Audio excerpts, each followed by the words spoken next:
Lep pozdrav in dobrodošli v liveu Kriptodnevno, kjer vsak dan spremljamo cene glavnih kriptovalut, večinoma Bitcoina in Ethereuma, na nižjih časovnih intervalih. In če se mi želite pridružiti v živo na Patreonu, so povezave spodaj v pripetem komentarju in pa seveda tudi v opisu videa, če to spremljate kasneje preko YouTuba. In seveda, če ne želite zamuditi tudi na YouTubu, se kar dejte naročiti na moj kanal, da boste tudi obveščeni, čim bo novi video takoj objavljen. Ok, kaj smo mi gledali včeraj? Končno je prišlo do nekega premika in imeli smo označeno pri Bitcoinu. Tukaj imamo 15-minutni časovni interval in tukaj 1-urni časovni interval. In mi smo se zdaj praktično skorajda cel teden, vse od vikenda naprej gibali v tem rangu.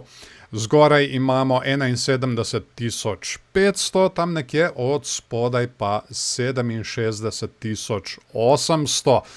Torej, v tem rangu smo se gibali vse do danes, dolgočasno, saj vem, in zdaj je končno prišlo do nekega preboja. Vidimo tukaj, smo izgubili podporo na 67.800, kar zdaj lahko namiguje tudi, da bomo padali naprej dol. Zakaj smo se ustavili tukaj trenutno točno na 67.000? Zaradi tega, ker, dajmo reči, da je to dvojno dno. Tukaj imamo neckline mejo tegale dvojnega dna. In kar bi zdaj jaz spremljal za medvede je, očitno imamo tukaj en odboj, da gremo testirati ponovno tole mejo, ampak tokrat kot odporno, smo zavrnjeni in potem padamo naprej dol. Zdaj za bike bi pa jaz spremljal preboj tele meje, podpora in da gremo naprej gor. Ampak meni trenutno se mi zdi bolj možen tale medvedji scenarij. To je sicer moje mnenje, ampak kakšno je vaše mnenje? Kar komentirajte tukaj v chat, če ste se mi pridružili na Patreonu ali pa tudi kasneje na YouTubu od spodaj v koment sekciji. Kar komentirajte, kaj se vam zdi bolj možni scenarij.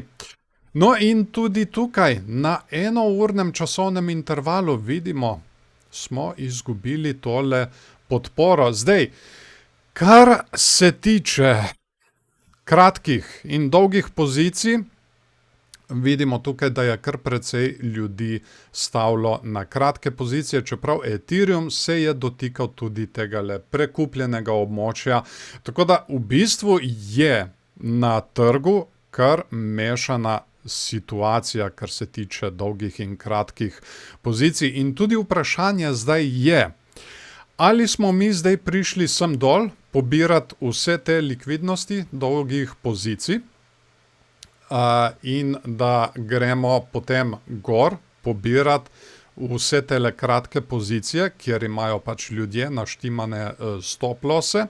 Tako da to bo treba še malo počakati. Kar bi jaz čakal tukaj predvsem je zdaj pri tem odboju, če bomo mi naredili kakšno skrito medvedjo divergenco. Tako da to bo treba še malo počakati in če jo naredimo, potem je tudi precej več možnosti, da mi nadaljujemo s padcem. In seveda tarča, ki smo jo že prej označili tukaj, je na okoli 60.000. Lahko gremo tudi nižje. In tukaj na 1-urnem časovnem intervalu, sicer tukaj ni toliko vidna, tako da bom prestavil kar na 4-urni časovni interval. To sem jaz že včeraj opozoril, mi delamo skrito medvedjo divergenco, ki lahko nakazuje na nadaljevanje padanja. Kot vidimo, vrh, nižji vrh v gibanju cene, RSI pa nam je naredil vrh in pa višji vrh. In na 4-urnem časovnem intervalu vidimo tukaj, da so bili ljudje kar pozitivno naravnani, sicer nismo prišli v prekupljeno območje, ampak tudi nismo dol na tej spodnji polovici, tako da očitno dolge pozicije se kar nabirajo. In dokler se bo tole nabiralo, bomo mi lezli naprej dol. To je v bistvu kot gorivo, da mi lezemo naprej dol, kar se tiče cenovnega gibanja. To sem želel še pokazati. Ponavadi v tako daljših obdobjih preverim tudi višje časovne intervale. Meni najljubši osebno je 13-urni časovni interval in tudi tukaj vidimo zelo jasna, skrita medvedja divergenca, ki lahko nakazuje, da bomo šli mi še naprej dol, vrh, nižji vrh, medtem ko tukaj imamo vrh in pa zelo jasen višji vrh. In stokastik RSI je trenutno v prid bikom, ampak smo se počasi začeli križati in pomikati nazaj dol. Tako da bomo videli, kdaj se bo tole sprožilo, lahko se sproži že tekom današnjega dneva. Poglejmo si še Ethereum. Tukaj imamo 15-minutni časovni interval in pa 1-urni časovni interval. In tudi tukaj lahko vidimo zelo jasno tole podporo na okrogli številki 2000. In tudi tukaj smo šli delati podporo tam nekje na neckline meji tegale dvojnega dna. In kar bi zdaj pričakoval za medvede, je, da gremo mi zdaj nazaj, da dobimo tukaj odboj. Gremo testirati tole mejo na okoli 2000 in smo zavrnjeni in seveda padamo naprej dol. Zdaj za bike, pa seveda, da mi tole prebijemo, pridemo nazaj v tale rang, podpora in rastemo naprej gor. To bi bilo pričakovano za bike, ampak kot sem že omenil, tudi tukaj se mi zdi precej bolj verjeten tale medvedji scenarij. Kako se vam zdi, kar komentirajte spodaj, ali mislite, da bomo padali še naprej, ali pa morda mislite, da smo šli samo pobirati likvidnosti in da je morda v planu kakšna rast. Zdaj, Ethereum, tukaj vidimo, kar precej ljudi stavi na padec, tako da kakšen popravek vsaj do tega območja 2000 bi bil pričakovan. Kje imajo stop losse? Tukaj, po mojem, tukaj na okoli 2050. Lahko bi šli tudi pobirati tole likvidnost tukaj od zgoraj, ampak seveda nič ni dorečenega. Tudi na 1-urnem časovnem intervalu vidimo, da smo zelo jasno izgubili podporo. Tarča, ki jo imamo tukaj, je tam nekje 1800 in seveda lahko gremo tudi nižje.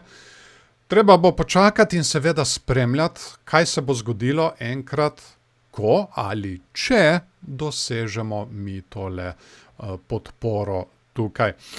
Opozoril sem tudi na tale padajoči, razširjajoči klin, ki smo ga prebili, ampak smo prišli nazaj notri.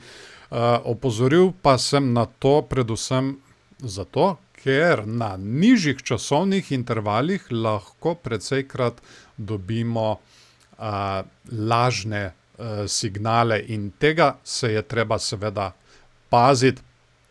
Tukaj lahko tudi vidimo, da se je na tem vrhu, točno na tem vrhu, na 1-urnem časovnem intervalu nabralo kar precej dolgih pozicij in ti ljudje so lahko zdaj tudi kaznovani. Ta prvo mesto likvidnosti, ki smo ga že pobrali, je bilo točno tukaj na meji okoli 2000. Zdaj ta drugo je pa tam nekje na 1800 in to bi lahko šli tudi zdaj pobirati. Dajmo pogledati še 4-urni časovni interval. Že če smo pri Bitcoinu, dajmo pogledati to tudi pri Ethereumu.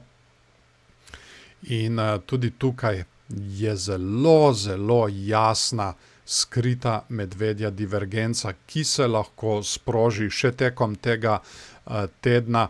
Bom kar s tole trenutno črto označil. Imamo vrh in pa nižji vrh v gibanju cene.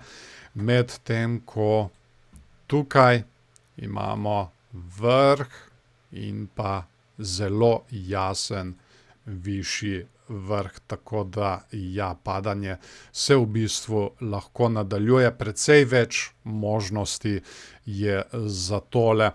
Pa poglejmo še 13-urni časovni interval, isto kot smo pri Bitcoinu. Moram malo približati. In ja, tudi tukaj imamo, da popravim malo, tako, imamo tukaj tale vrh in nižji vrh v gibanju cene, medtem ko RSI je pa naredil vrh in pa višji vrh. Stokastik RSI tudi tukaj v prekupljenem območju trenutno še kaže prednost bikom, ampak smo se križali in trenutno kaže, da bomo šli nazaj dol. Po mojem je tukaj zdaj potrjen tale novi vrh, približno tako, kot smo imeli tukaj prej, kdaj je bilo tole 28.